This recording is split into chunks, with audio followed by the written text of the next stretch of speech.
Real Madrid tarixidagi eng yomon transferlardan top 5 tuzib chiqamiz. Вообще qiziq bo'ladi lekin. O'rtoqlar, boshlashimdan oldin obuna bo'lib qo'yinglar.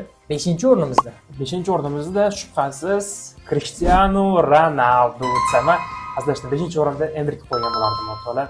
O'zingizlar ko'rdinglar, normal summa olib kelindi Palmeiresdan, lekin umuman o'yin o'xshamadi. Даже bo'xtan berishmadi Enrikga. Ketib yubordi Leonga. Endi qaytib kelishi mumkin, lekin baribir juda yaxshi transfer emas degandim. 4-o'rin.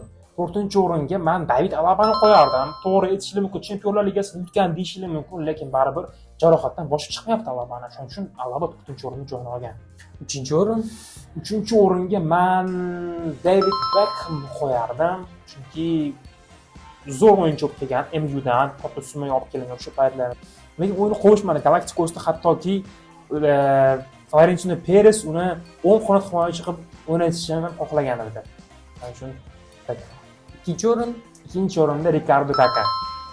Milandan olib kelingan futbolchi, o'sha 2009-yil endi yaralayotgan yangi Galaktikosga qo'shilgan o'yinchi. Lekin afsuski o'yini qo'shmadi va yana transfer ketdi. Va 1-o'rinda O'zingizlar bilasizlar kimni qo'yishimni? Eden Hazard, dribling qiroli, ammo afsuski o'yini qo'shmadi. dribling qirolimi rostdan ham?